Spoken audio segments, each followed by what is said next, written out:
Kalau nanti kalian kelasnya ibu diusahakan dinilai. Oke, sudah. Nah, mengulang kembali sebelum kita masuk ke materi ketiga, yaitu alat ukur dan pengukuran, kita coba ulas kembali materi yang kemarin kita bahas. Kemarin kan kita membahas tentang resistor seri. Uh, Resistor seri itu kemarin gimana? Nah, untuk resistor seri itu nanti kan untuk menghitungnya adalah R total itu misalkan ada 4 jadi R1 ditambah R2 tambah R3 dan R4. Misalkan nanti ada banyak R-nya, jadi nanti tergantung banyak R-nya berapa. Kalau R-nya 5 berarti R1 sampai R5 itu ditambah rumusnya. Kemarin tuh ini contohnya ada 4 buah resistor yang dirangkai seri, masing-masing nilainya itu ada 1 kilo, 220 ohm, 1,2 kilo ohm, 2,2 kilo ohm. Ini ya, artinya 1K2 itu koma, kalau 1,2. Nanti bisa dianggap misalnya, kalau ini kan 1 kilo berarti 1000, K-nya itu 1000. Kalau ini 1K2 berarti 1200. Ini 2200. Jadi nanti jangan sampai kalian bingung kalau misalkan nanti ada notasi nilai resistor dari 1K2, 2K2 itu artinya 1200, 2200. Jadinya 4620. Ini kemarin sudah ya. Kalau misalkan ada elektronik yang membutuhkan resistor besarnya adalah 4 mega ohm, namun si engineer ini tidak dapat menemukan resistor di pasaran, sehingga ada dua solusi. Solusi pertama adalah dengan membeli resistor 1 senilai 3,9 mega dan 1 buah resistor 100 kilo. 100 kilo ya. Ini ya. Ini 3,9 mega, ini 100K. Hasilnya adalah 4 mega ohm, 4 juta ya. Mega itu juta. Atau dengan membeli 4 buah resistor yang masing-masing nilainya adalah 1 mega ohm. Nah, itu contoh kasus. Nah, berbeda lagi dengan resistor yang dihubung secara paralel. Paralel ya. Kalau paralel itu nanti R-nya, cara perhitungannya rumusnya adalah 1 R total. Jadi penjumlahannya bukan lagi R1 ditambah R2, tapi 1 R1 ditambah dengan 1 R2 ditambah dengan 1 R banyaknya R yang mau dijumlahkan. Kalau ini ada 4 berarti ya 1 R1 sampai 1 R4 ditambah dijumlahkan. Nah, jadi jadi jangan sampai kebalik. Kalau resistor di rangkai seri itu adalah dijumlahkan langsung R1 ditambah R2 dan dijumlahkan R sebanyak R-nya berapa. Kalau resistor di rangkai secara paralel itu 1 R1 ditambah 1 R ke N. Nah, perlu diingat-ingat itu. Nah, sebagai contoh, ini terdapat 3 buah resistor dengan resistor nilainya adalah R1 adalah 100 ohm, R2-nya 200 ohm, R3-nya adalah 47 ohm. Nah, ini berapa nilai hambatan totalnya jika resistor dirangkai paralel? Kira-kira berapa? Hasilnya adalah ini, 27,56 ohm. Ini tadi ya, 1 R1 ditambah 1 R2 tambah 1 R3. Jadi 1 per 100, 1 per 200, 1 per 47. Nah, caranya adalah untuk dengan menyamakan penyebutnya. 100, 200, 47. Ini diketahui penyebut yang sama adalah 9400. R R1 ditambah R2 ditambah R3, ini R dari penyebutnya. Jumlahkan ketemu 341 dikalikan R total. Kemudian 1 kali 9. Ini dikali silang ya. Ini kan hasilnya sektor R total sama dengan ini R penyebut dikalikan silang, 1 dikalikan ini, R totalnya dikalikan dengan R1, R2, R3. Hasilnya R total di 9.400 dibagi 341, hasilnya adalah 275,6 ohm. Nah, ini untuk resistor yang dirangkai secara paralel. Nah, ini tadi ya, perlu diketahui kalau nilai hambatan resistor itu ini nilainya satuannya adalah ohm, akan bertambah jika menggunakan resistor seri. Ya, tadi bertambah. Kata kuncinya kalau misalkan resistor ini di seri, itu nilai ohm, nilai resistansinya itu bertambah. Sedangkan kalau misalkan nilai resistornya ini nanti dirangkai secara paralel, nanti nilai resistor yang ada pada rangkaian tersebut adalah berkurang, jadi mengurang.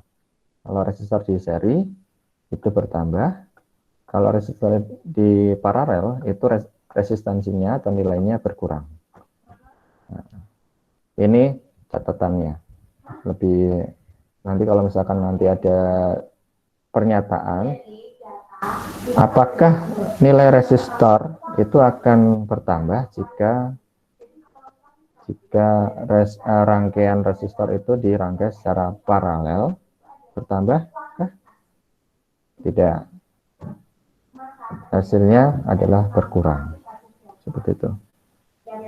Nah, itu tadi untuk resistor. Ini untuk kapasitor. Ini kita membahas dulu tentang komponen. Kemarin kan belum selesai ya komponen. Ini kapasitor. Kalau simbolnya adalah seperti ini. Jadi ini ada kapasitor yang fix. Ini bisa dirangkaikan secara bolak-balik, artinya tidak mempunyai polaritas. Non elektrolit. Jadi tidak mempunyai polaritas. Ini juga fix semua ya. Yang ini fix, yang ini reset atau nanti bisa berubah. Ini tetap. Tapi kalau yang ini yang kedua, ini mempunyai polaritas. Dia mempunyai positif dan mempunyai negatif. Ini juga positif, negatif. Simbolnya bisa seperti ini, gambarnya. Atau bisa menggunakan kotak seperti ini, yang ini kosong adalah positif. Yang ada polnya atau fill-nya ini adalah menandakan negatif. Nah, jadi kapasitor ini adalah komponen elektronika yang berfungsi untuk menyimpan muatan listrik dalam waktu sementara. Jadi satuannya ini adalah farad. Misalnya picofarad, mikrofarad, atau nanofarad, tergantung dari jenis kapasitornya. Nah, ini tadi ya. Ini konversi satuannya farad. Kalau 1 farad itu senilai 1 juta mikrofarad ya, kalau mikro. Kalau mikrofarad ke nano adalah 1000 nanofarad. Kalau 1 mikro ke piko, 1 juta pikofarad. Atau kebalikannya, 1 nano itu ke piko adalah 1000 pikofarad. Nah, fungsinya dari kapasitor itu apa? Yaitu adalah untuk menyimpan arus atau tegangan listrik. Kemudian untuk melewatkan arus AC, bisa juga untuk mengisolator atau menghambat arus DC. Terus filter dalam rangkaian power supply, jadi di filter kalau di rangkaian power supply kan itu masih tegangannya masih kurang halus. Nah, supaya bisa halus pakai apa? Ya pakai kapasitor. Nah, fungsi dari kapasitor ini adalah memfilter tegangan yang tidak halus menjadi tegangan yang halus, satu daya DC yang halus tegangannya ya. Kemudian kopling, pembangkit frekuensi untuk rangkaian osilator, terus fasa untuk arus AC, dan untuk pemilih gelombang frekuensi radio. Banyak ya, fungsi dari kapasitor ini banyak. Jenis-jenis kapasitornya ya seperti ini. Ini ada kapasitor keramik, kapasitor polister, ada kapasitor kertas, ada kapasitor mika, kapasitor elektrolit. Nah, yang tadi saya maksud dia mempunyai polaritas itu adalah ini. Bentuknya seperti ini. Ada hitamnya, ada negatifnya, ada positifnya. Kapasitor tantalum. Ini juga modelnya ini polaritas, mempunyai polaritas. Kalau yang ini itu tidak ada polaritasnya. Jadi misalkan kalian membuat rangkaian menggunakan kapasitor, kalau misalkan ada kapasitor seperti ini, itu dirangkai bolak-balik itu tidak akan masalah. Namun akan lebih berbahaya jika kalian memasang kapasitor yang mempunyai polaritas. Jadi ini harus hati-hati. Jangan sampai yang positif itu nanti disambung ke negatif atau negatif disambung ke positif. Nanti hasilnya nanti akan membakar komponen ini karena dia berbeda polaritas. Jadi harus sesuai dengan polaritasnya. Kalau ini polaritas positif disambung pada rangkaian positif. Kalau ini negatif berarti ini dirangkai ke negatif. Jangan sampai keliru. Ini untuk fix. Kalau kapasitor yang bervariabel ya, kapasitor yang bisa berubah-ubah ini seperti ini. Ini Varco. Terus ada trimmer atau ada yang lain juga. Nah, cara pembacaan kapasitor itu mudah.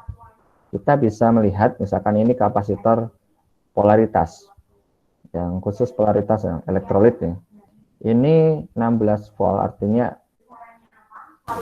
kapasitor ini tegangan kerjanya itu sebesar 16 volt. Jadi misal kalian mempunyai rangkaian power supply, yaitu outputnya adalah 12 volt. Nah, misal kalian menggunakan kapasitor ini, itu akan lebih aman. Namun misal kalian mempunyai rangkaian sebesar 32 volt, terus kalian memasang elko yang kapasitasnya tegangannya adalah 16 volt. Nanti yang terjadi adalah kapasitor ini akan meletup. Jadi akan terbakar karena daya kerja yang diampu oleh kapasitor ini adalah 16 volt. Namun kamu sengaja memberikan 32 volt, ini akan berakibat fatal pada rangkaian Anda. Nah, gimana cara membaca mencari tanda positif negatif? Jadi lebih gampang, nanti ada ciri khas, yaitu biasanya kalau ini dominan hitam, itu negatifnya biasanya dia loret-loret putih. Ada coret-coret putih ini, yang lainnya hitam. Ataupun yang lain, misalkan komponen lainnya yang warnanya hijau, biru, nanti untuk negatifnya itu berwarna hitam. Nah, seperti ini contohnya ada warna biru, mesti untuk negatifnya akan ada tandanya hitam ini, gambar hitam, terus minus. Ini untuk nilai kapasitornya ya, cara pembacaannya melalui kode. Jadi kalau misalkan kalian membeli kapasitor atau elko ataupun lain sebagainya, itu ada beberapa kode, macam-macam kode. Misalkan yang ini elektrolit, ini 10 mikrofarad, itu adalah nilai kapasitornya. Terus 50 volt itu adalah daya kerja dari si kapasitor ini. Ini untuk elektrolit kapasitor. Terus ini keramik. kapasitor keramik. Misalkan ada tulisan 104, itu ada artinya. Jadi dua angka yang di depannya itu adalah nilai dari kapasitas dari si kapasitor ini. Nilai dari angka, kayak kemarin kalau di resistor kan ada gelang 1, 2, 3, itu nilai dari angkanya. Kalau di gelang keempat, yaitu kalau resistor kan dia nilai jumlah pengalinya atau 10 pangkatnya. Kalau ini juga sama. Jadi ini 2 itu nilai angkanya. Yang 4, misalkan ini 4, jadi pengali dari bilangan nolnya. Jadi 10 dikalikan 10 pangkat 4, artinya 0 sebanyak 4 kali. Jadi 10 dikalikan 10.000. Hasilnya adalah 100.000 picofarad. Picofarad ya. Nah, ini kalau misalkan dijadikan ke mikrofarad, tinggal dikonversikan saja dari 0,1 ke mikrofarad. Terus ada kode, ini kan 2E. Ini adalah maksimum voltage. Ini ya. Bisa kalian lihat, 2E itu maksimum voltage-nya adalah 250 volt. Bentar.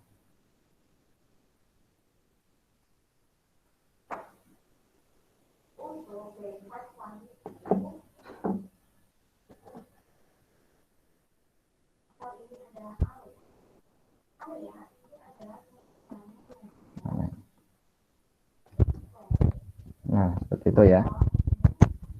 Terus ada di kapasitor juga mempunyai toleransi ya.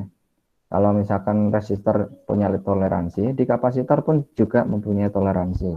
Biasanya disimbolkan dengan huruf. Ini hurufnya K. K itu toleransinya ini kurang lebih 10%. Kalau misalkan B berarti 0,1 picofarad. F itu 1%. Jadi kalau misalkan kalian membeli komponen kapasitor, bisa kalian lihat tabel ini benar enggak? Kalau misalkan kalian mau cari kapasitor 100.000 picofarad, berarti nanti nilainya itu harus 104, tandanya itu 104, itu 100 picofarad atau 0,1 mikrofarad. Nah, seperti ini ya. Kalau misalkan ini ada kode sebagai contoh 473Z. 473Z artinya 47 itu adalah nilai angkanya, 3 itu pengali nolnya, jadi 10 pangkat 3 adalah 1000, jadi 47.000 picofarad. Atau kalau dijadikan nano adalah 47 nanofarad, atau mikro adalah 0,047 mikrofarad. Terus ini ada toleransinya, Z. Z toleransinya berapa? Nah ini, antara lebih 80% atau kurang dari 20%. Jadi 20%-nya, min 20%-nya dari 47.000 itu berapa?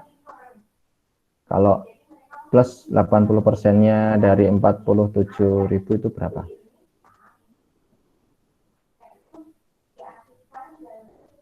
Sekitar itu ya.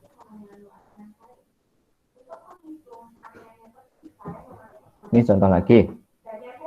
Nilai kapasitor sebesar 47J, artinya 47 dikalikan 10 pangkat 0 kalikan 1 ya. Jadi 47 picofarad.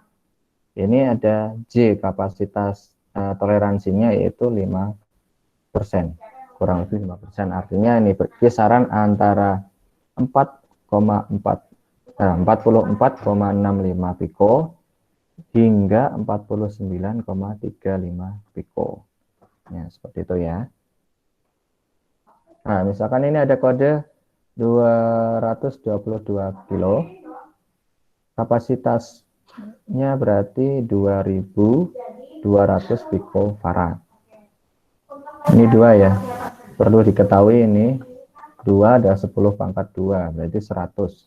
22 kali 100 jadi 2200. K toleransinya adalah 5%. Nah, 2200 kurangi 5% berarti 1980 piko. Maksimumnya 2310 piko. Nah, seperti itu ya. Ada yang tanyakan tentang kapasitor?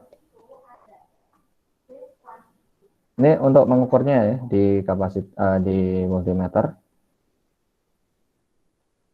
Ini standar di pasarannya. Kalau kalian mau beli komponen, berapa kapasitor mau berapa nilainya? Nah, ada yang 200, 240. Ini standar nilai yang ada di pasaran. Jadi kalau misalkan kalian membongkar komponen elektronik, rangkaian elektronik di rangkaian misalkan TV, di radio, terus ada komponen yang terbakar dan komponennya itu tidak ada di pasaran, nanti kalian harus bisa memanipulasi agar nilai kapasitor ini sesuai yang diinginkan. Atau kalau misalkan tidak bisa memanipulasi, nanti cari komponen yang mendekati komponen aslinya, nilainya. Nah, untuk memanipulasinya itu ada rangkaian seperti ini ya. Kalau misalkan kapasitor dirangkai seri, itu hitungannya adalah 1/C total, ada 1/C1 ditambah 1/C ke N.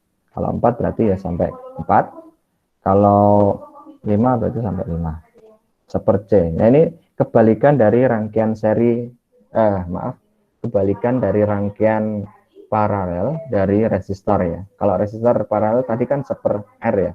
Kalau resistor, kalau kapasitor dirangkai seri, itu malah nilainya adalah 1/C total. Kebalikan dari rangkaian paralel dari resistor. Ya. Jadi ini. Nah, kalau paralel kapasitor itu nilainya sama rumusnya seperti di resistor yang seri. Jadi kalau misalkan di paralel itu C total hitungannya ditambah C1, sama dengan C1 ditambah C ke N. Banyaknya N. Banyaknya kapasitor. N ini adalah banyaknya kapasitor. Banyak kapasitor. Ini contoh kasusnya. Sama ya.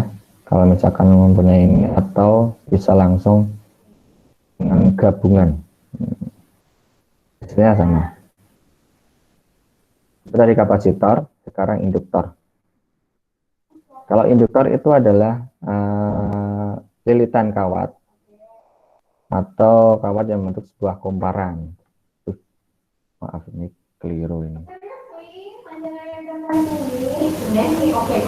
Bentar. Ini adalah induktor.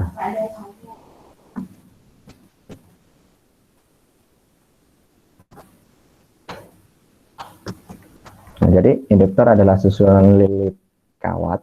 Jadi kawat yang dililitkan membentuk sebuah kumparan.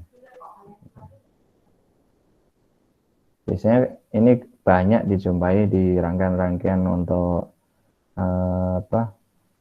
air induktor ataupun dari rangkaian power supply dan lain sebagainya, itu pasti ada.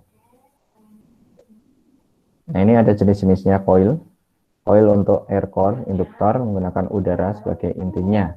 Kalau iron itu besi, menggunakan bahan besi untuk intinya. Jadi ada kumparan, di dalamnya itu ada besinya. Terus ada ferrite core, itu menggunakan ferrite. Terus ada toroid, menggunakan inti O-ring bentuk donat. O-ring bentuk donat itu kayak untuk rangkaian power di audio itu nanti akan ada bentuk yang bulat, kemudian dililit, ada dililit. Nah, ini ada beberapa fungsi coil atau induktor. Ada untuk menyimpan arus listrik dalam medan magnet, terus menapis filter atau frekuensi tertentu, kemudian menahan arus bolak-balik dan meneruskan arus searah DC tadi, terus pembangkitan getaran serta melipat gandakan tegangan. Ini pengaplikasiannya, ada untuk filter, frekuensi, terus motor listrik, solenoid, relay, speaker, mikrofon, dan lain sebagainya ya. Ini agak saya tepatkan. Nah, nilai induktor sama seperti tadi. Oke, sudah selesai. Kita masuk ke materi ketiga, yaitu untuk alat ukur dan pengukuran. Nah, sebelum masuk ke ini, kira-kira ada yang tanyakan enggak tadi? Ya. Siap, belum Pak. Belum ya? Oke.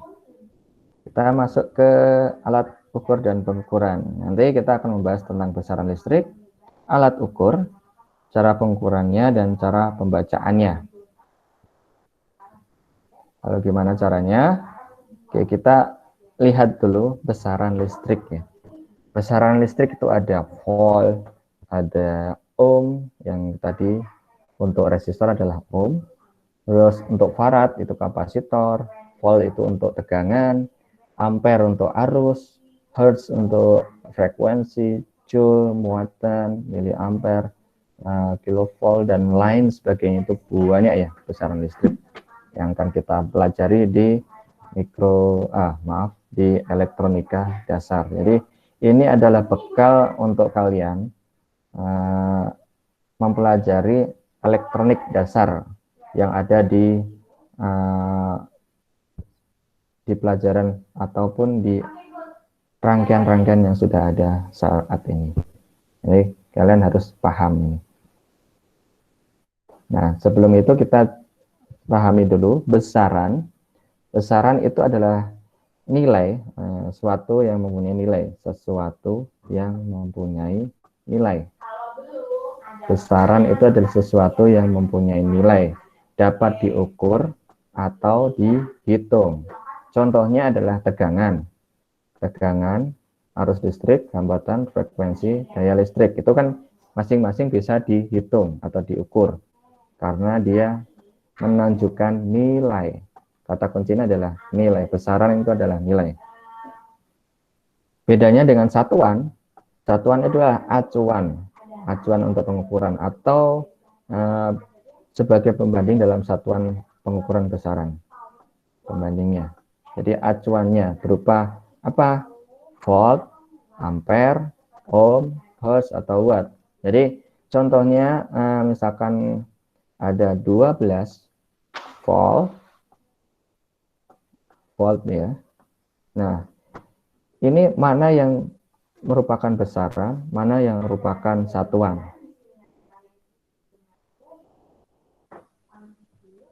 Besarannya adalah nilai, yaitu 12 volt. Nah, ini 12. Voltnya adalah satuannya. Ini untuk besaran. Ini untuk satuannya. Satuan. Contoh lagi 418 W. W itu adalah singkatan dari watt. Ini adalah satuannya, ini nilainya atau besarannya. Seperti itu. Atau misalkan 1K 2 ohm. Omega. Ohm atau ini ohm. Ini besaran nilainya, ini satuan dari besaran listrik pengukurannya. Sampai di sini ada yang kurang paham? Jangan sampai keliru ya. Nanti misalkan ada soal besaran itu apa, satuan itu apa, jangan sampai keliru. Nanti malah besaran itu adalah merupakan acuan pembanding. Oh, itu salah. Kalau satuan nilainya, oh salah itu. Harus dipahami, besaran itu adalah nilai, satuan itu acuannya. Oke, itu tentang besaran. Nah ini ya, ini prefiks satuannya tadi, satuan SI ada tegangan, besaran tegangan itu satuannya volt, simbolnya V. Terus arus listrik itu satuannya ampere, simbolnya A. Atau resistor hambatan ohm, simbolnya omega ini. Konduktansi Siemens atau G, kapasitansi farad F, muatan listrik coulomb C, induktansi Henry H. Konduktansi sama induktansi itu berbeda ya. Daya listrik watt yang ada di PLN yang sudah ada di rumah-rumah itu adalah simbolnya W atau satuannya watt. Impedansi ohm sama ya. Impedansi dengan resistansi itu sama. Namun bedanya kalau resistansi itu berupa resistor yang sudah ada fisiknya. Kalau impedansi itu adalah resistor yang ada di dalam rangkaian impedansinya. Semisal di alat rangkaian yang ada di power amplifier itu adalah speaker. Nah, speaker itu mempunyai tahanan dalam atau impedansi. Ya berupa nilainya adalah juga ohm atau omega. Frekuensi hertz, Hz, energi joule, J.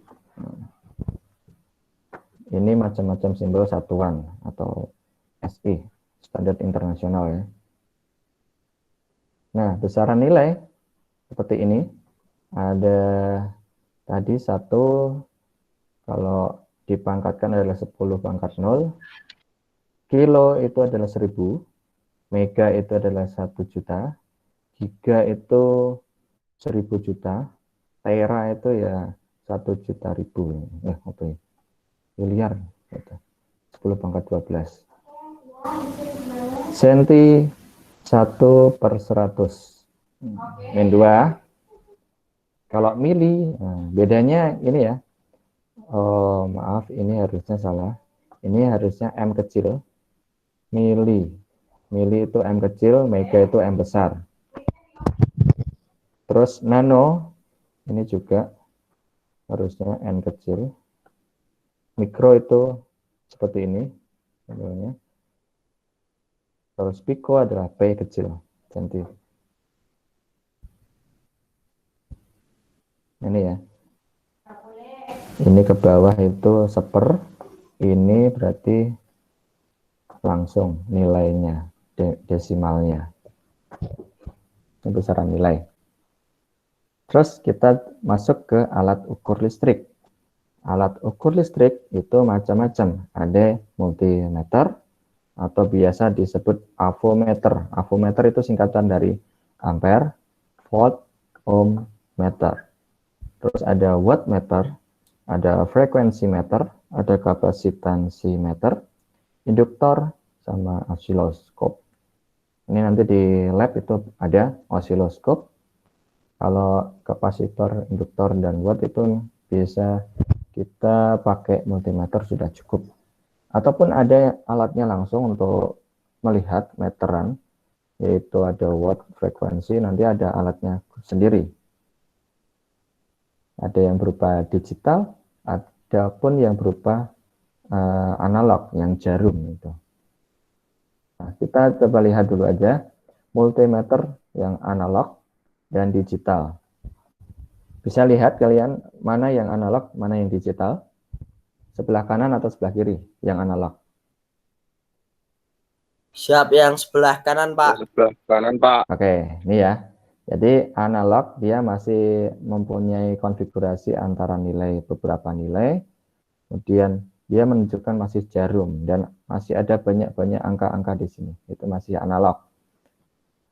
Namun yang sebelah kiri ini sudah digital. Jadi tinggal switch, kita mau mengukur tegangan kah, tegangan AC atau DC, kita pilih, terus kita memasukkan ke dalam rangkaian ataupun komponen yang akan diukur. Nanti display langsung menunjukkan berapa. Misalkan tegangan AC 220 di PLN, kita colokkan di stop kontak, terukur berapa? 220 volt AC, berarti udah betul. Kalau misalkan nanti terukur berapa? 180. Wah, berarti ada yang bermasalah ini di rangkaian ataupun di instalasi listrik pada rumah kalian. Harusnya itu standarnya itu minimal itu paling bawah adalah 200. Kalau di bawah 200 berarti ada sesuatu permasalahan di instalasi listrik. Itu dipastikan ada. Nah, ini ya. Displaynya ini masih manual, jarum. Terus untuk saklar selektornya itu ya sama. Bedanya ini langsung menunjukkan V, VDC atau VAC atau ohm atau dioda, ampere, miliampere. Kalau ini masih berupa angka, karena nanti ini ada yang namanya konfigurasi ataupun cara pengukurannya menggunakan analog multimeter. Kalau digital kita langsung mengetahui berapa sih nilainya. Kalau ini harus kita hitung-hitung. Kita ketemu berapa di angka berapa? 10 kah? Ada 10 atau 8 dikalikan berapa di sini. Seperti itu. Harus ada perhitungan lagi kalau kita menggunakan analog multimeter, berbeda dengan digital multimeter. Nah, cara mengukurnya itu sama ya. Kalau tegangan DC itu tinggal dimasukkan yang negatif, disambungkan ke probe negatif, yang positif disambungkan ke probe yang positif. Nanti ketemu tegangannya berapa. Nah, lalu bagaimana kalau misalkan kita salah menaruh antara probe positif dengan negatif? Apakah nanti multimeternya ini akan rusak ataupun masih bisa berjalan atau bisa bekerja atau tidak bisa sama sekali? Kira-kira masih bisa atau tidak? Kalau ini saya balik antara positif ke negatif, negatif ke positif. Jawabannya adalah masih bisa, namun notasi untuk tampilan nilai itu akan terbalik. Harusnya 6 volt, yang tertampil di display itu adalah minus 6 volt. Karena tadi kita terbalik menaruh probe-nya. Harusnya yang merah itu ke probe merah, tapi kita balik. Yang probe merah kita taruh ke pin yang hitam. Jadi berbeda. Nanti kalau kita kebalik, itu masih bisa bekerja multimeternya, namun notasi nilainya itu akan menunjukkan negatif kalau terbalik. Bedanya kalau AC. Nah, kalau AC itu kita bisa langsung mengetahui berapa volt sih yang ada di instalasi listrik kita. Nah, ini kalau misalkan kita balik, di multimeter itu akan tetap menunjukkan nilai seperti yang saat pertama kali kita masukkan probe-nya di masing-masing ini terminalnya 01, 02. Kalau misalkan dibulak-balik itu tidak akan bermasalah karena AC itu nilainya adalah bolak-balik, tidak ada yang nilainya min apapun positif. Jadi akan menunjukkan 220 volt walaupun probe-nya nanti akan bolak-balik, itu sama nilainya. Ini untuk tegangan AC. Lalu untuk arus bagaimana? Nah, cara mengukur arus itu sama halnya tadi menggunakan mengukur DC. Namun, kita harus memutus salah satu rangkaiannya atau jalurnya untuk dihubungkan dengan beban. Bebannya itu bisa berupa ini frekuensi modul, bisa menggunakan lampu bolam, bisa menggunakan resistor bisa menggunakan motor DC, bisa menggunakan beban apapun. Jadi nanti kita bisa mengetahui berapa sih ampere yang mengalir pada rangkaian atau komponen masing-masing ini. Resistor, misalkan dikasih resistor, nanti ampere yang mengalir itu berapa. Terus kalau dikasih dinamo, motor listrik, ampere yang mengalir pada rangkaian ini itu berapa. Jadi harus dirangkai secara seri. Nah, ini tadi komponen ya.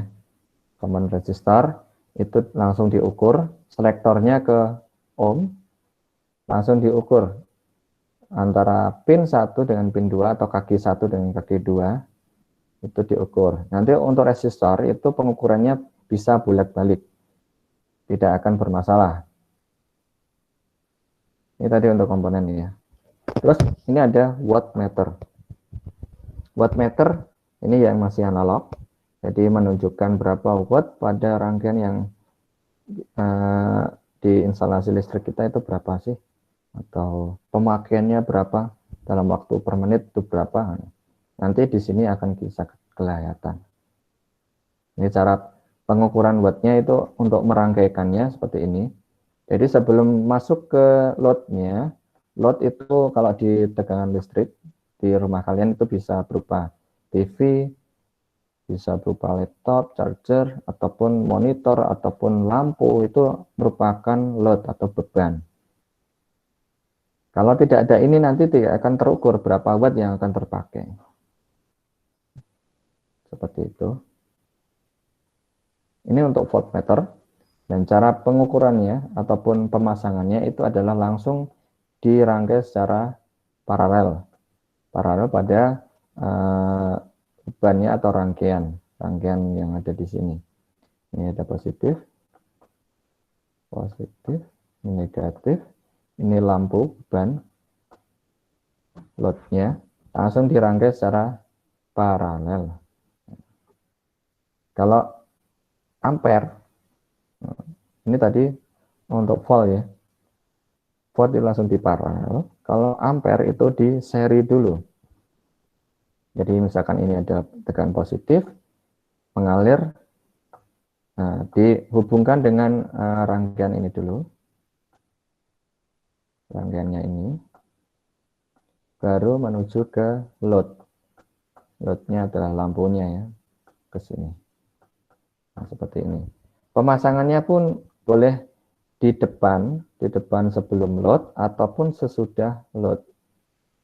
Jadi bisa dirangkai sebelum bebannya ataupun sesudah bebannya. Jadi sama.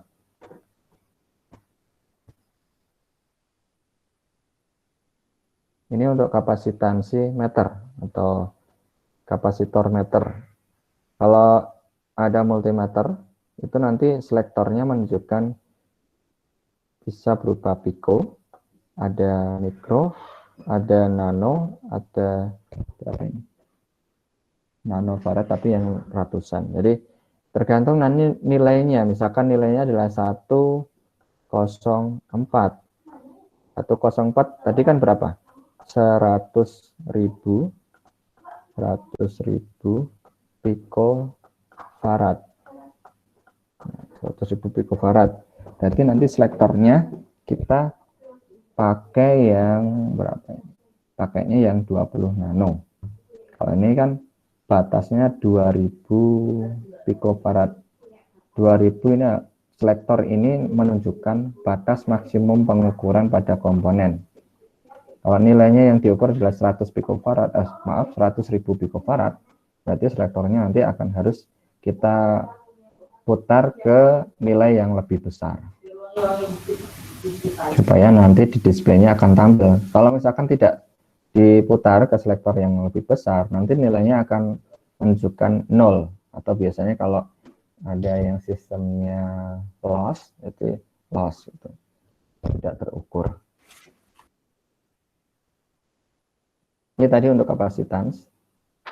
Ini untuk Ini kabel ya.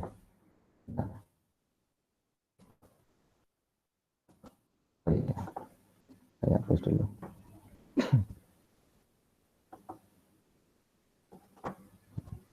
Ini untuk frekuensi meter. Kalau frekuensi itulah selektornya nanti ditaruh ke hertz, itu frekuensi. Kemudian kita sambung langsung ke modulnya, alatnya, positif dan negatif.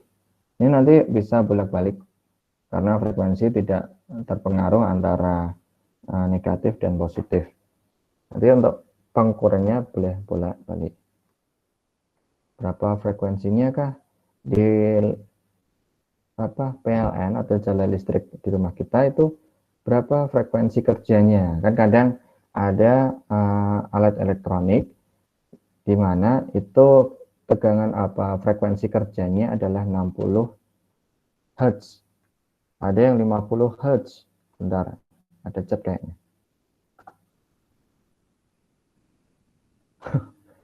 Ya, silakan. Ke toilet. Mana tadi?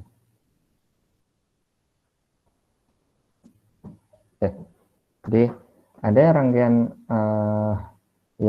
rangkaian elektronik yang membutuhkan frekuensi tertentu, misalkan TV itu harus diberikan frekuensi 60 Hz.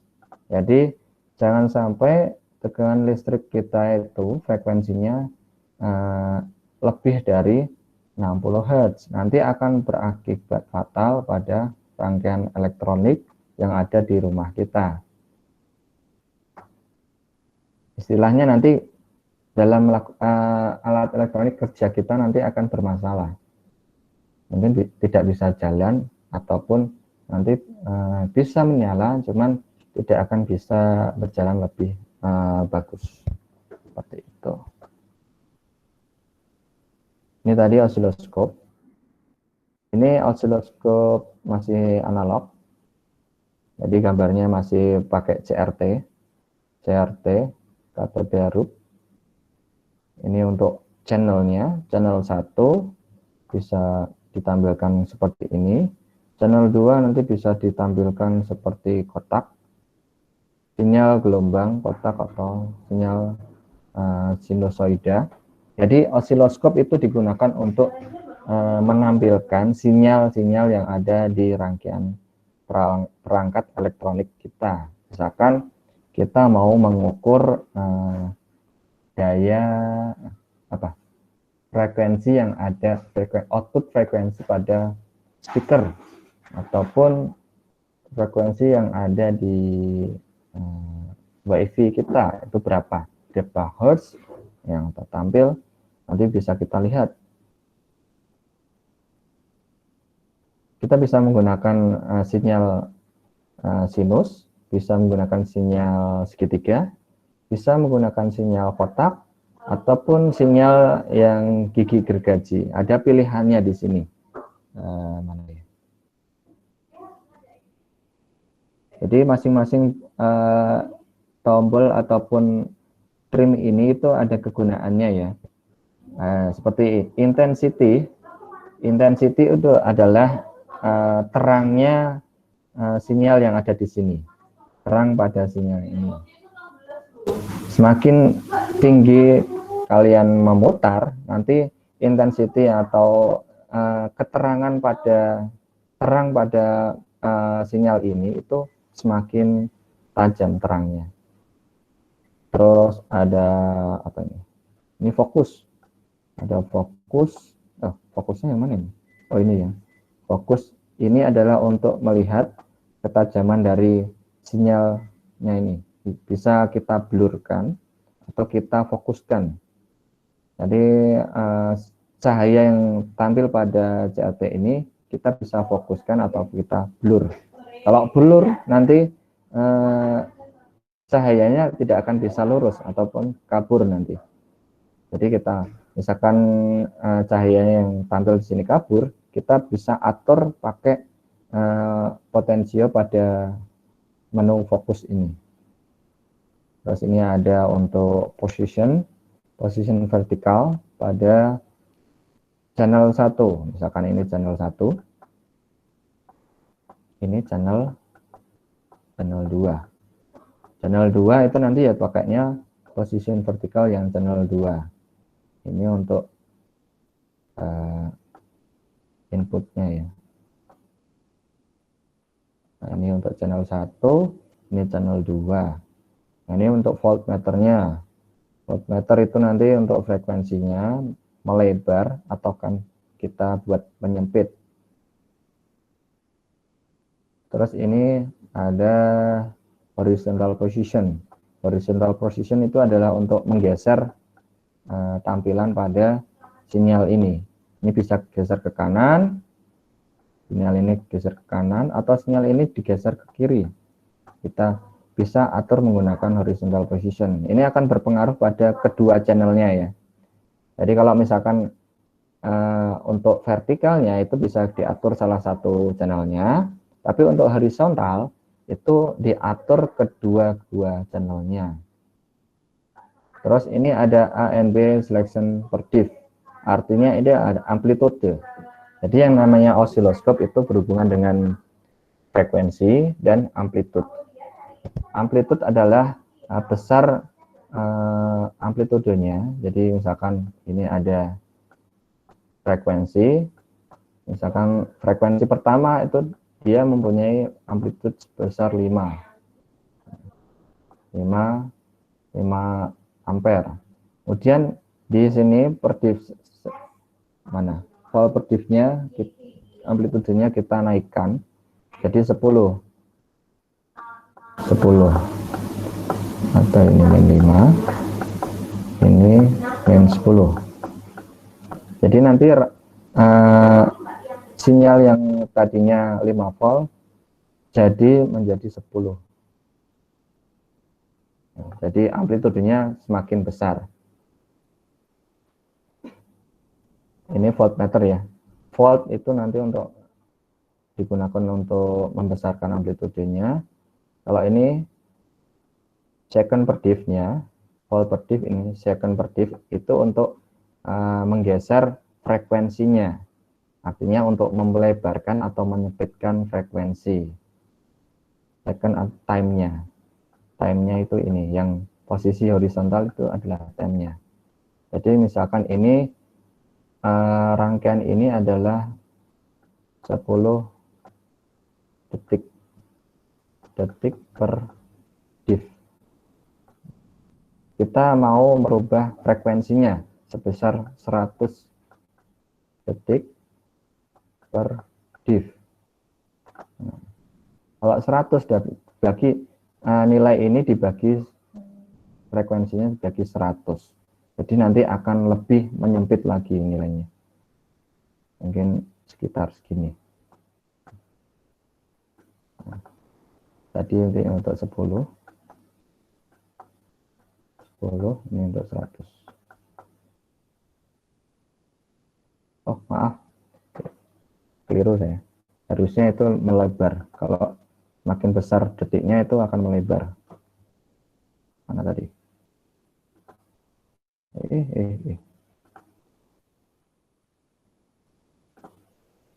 Saya hapus dulu ini.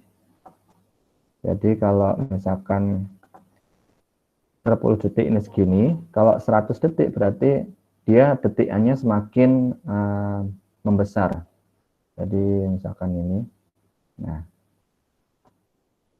maaf gambar saya jelek karena tidak pakai pen, pakainya touchpad, jadi agak segini gini, dari 0 sampai 100 detik. Nah, artinya kalau ini misalkan ini dari 0 sampai 10 detik, frekuensinya akan melebar ya, dari satu ke satu ini akan lebih besar frekuensinya. Kalau ini frekuensinya menyempit. Kalau detik second per diff-nya itu dibesarkan. Kalau dikecilkan, nanti ya frekuensinya akan juga semakin kecil. Misalkan dikecilkan sampai 2 detik per diff. Nanti sinyalnya semakin kecil. semakin merapat. Ini dari 0 sampai 2 detik, 2 second. Ini bahasanya pakai bahasa Inggris ya. Mungkin kita pakai aja second, detik. Nah, masalah ya, antara detik sama second sama-sama. Yang penting bisa dipahami. Nah, seperti ini. Ini untuk osiloskop ya, frekuensi. Besok kita bisa praktekkan secara langsung menggunakan osiloskop ini. Ada yang osiloskop manual atau analog seperti ini. Ada juga yang digital, osiloskop digital. Kalau osiloskop digital, konfigurasinya itu lebih simple. Kalau tadi kan ini ada untuk posisi atasnya, ada voltmeter, volt per diff-nya, ada untuk time per diff-nya, waktunya, kemudian ada tombol-tombol satu, bergigi dan lain sebagainya. Kalau yang ini enggak, tetap ada untuk volt per diff-nya, namun ini lebih bagus, smooth tampilannya ketimbang dengan yang analog. Nanti ini masih ada untuk sisi noise-nya. Ya ini langsung ya. Lebih langsung ke display. Kalau ini masih ke CRT. Ini masih ini langsung ke display, dan fungsi di sini itu kita bisa langsung masukkan dengan USB kalau digital, ataupun kadang ada yang pakai micro SD, dimana nanti bisa langsung mencapture ataupun melihat frekuensi yang kita pingin, ataupun misalkan kalian ingin mengambil data yang digunakan pada TA ataupun lainnya, kita langsung tidak perlu foto menggunakan kamera, tapi kita langsung tekan chapter pada tombol yang mana? Tombol salah satu di sini ya, ditekan, nanti akan berupa file JPG yang ada di USB ataupun nanti di micro SD. Itu untuk osiloskop. Sudah selesai.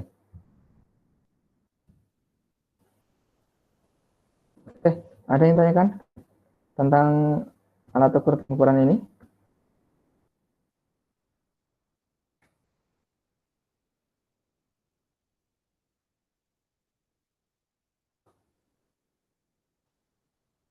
Mana? Ada yang tanyakan enggak? Oke, saya cek untuk absensinya. Baru 25 yang absen. Mayesa sudah, Bagus sudah, Darmawan sudah. Dialis, Okta, oh telat tadi. Viven mana? Viven. Jadi Pak, saya Pak. Oh, belum masuk ke e-learning? Nggak bisa masuk Pak. Nggak bisa. Iya Saya Pak, cek, error Pak. Oh, saya cek betul, Pak. manual aja. Saya coba dulu Pak.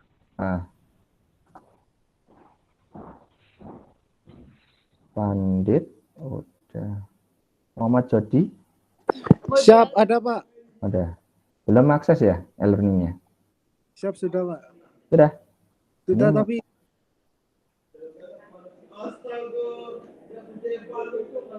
masih not call. Artinya belum melakukan aktivitas.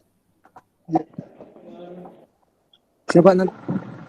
Coba nanti di mana ya? Dicek.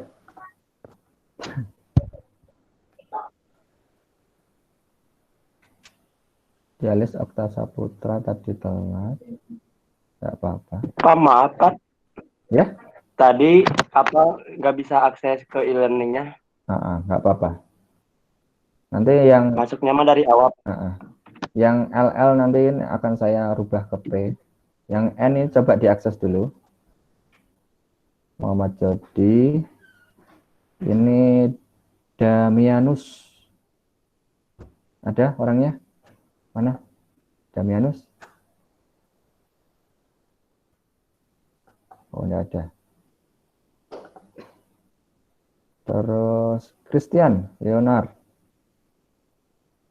Mana? Hadir nggak? Oh, belum ada. Ardianus Andi Saputra. Rizky Aksa Putra Maulana. Maulani. Siapa ada Pak? Ini belum ya? Nanti dapat diakses. Sudah akses dari tadi Pak, cuma belum masuk saja Pak aksennya Pak. Oh, masih belum masuk ini.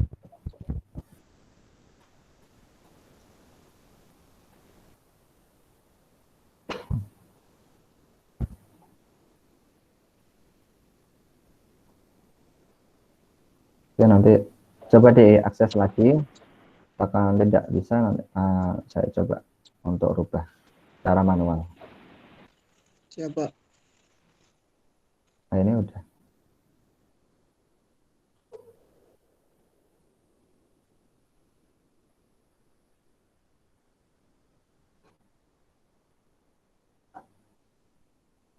Izin Pak, apakah sudah atau belum Pak? Atas nama Rizky Pak.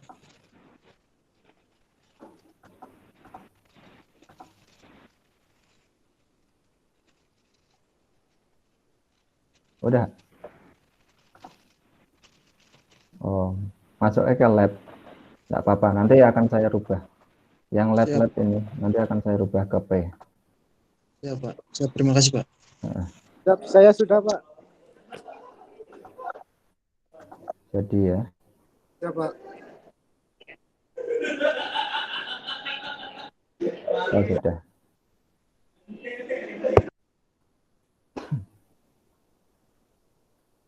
Oke, yang not call kayak Christian ini belum akses, Ardianus belum. Oke, nggak apa-apa. Baik, ada yang tanyakan? Nanti kuliah teknik digital di jam 10 aja ya.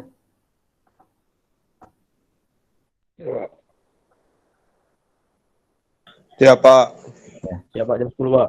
Siap, Siap Pak, jam 10 Pak. Siap Pak, ya Pak, jam 10 aja Pak. Ini saya cek dulu, saya attendance-nya saya rubah. Saya edit jam 10. Jam 10 ya. Update. Oke, berarti nanti jam 10 silahkan kalian akses e-learning sama kayak tadi di akses ini pertemuan ketiga. Oke, seperti itu ya. Siap, Pak. Ya, ada yang tanyakan lagi? Siap. Belum, Pak. Belum ya. Tentang tadi alat ukur ataupun untuk komponen, ada yang tanyakan? Nanti kita lebih enak lagi, lebih kompleks lagi pas di prakteknya.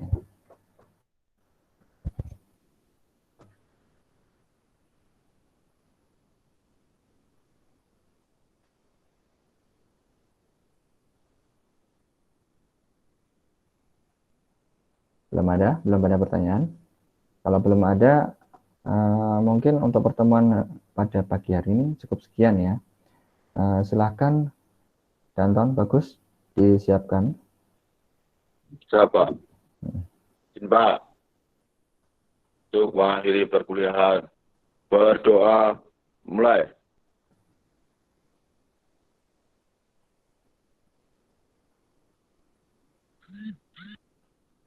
Cukup. Oke, baik. Terima kasih atas waktu yang diberikan telah bergabung pada kelas pada pagi hari ini. Mohon maaf jika ada salah kata yang saya sampaikan. Mohon dimaafkan. Terima kasih. Saya akhiri. Assalamualaikum warahmatullahi wabarakatuh. Waalaikumsalam warahmatullahi wabarakatuh. Terima kasih Pak. Terima kasih Pak. Terima kasih Pak. Sama-sama.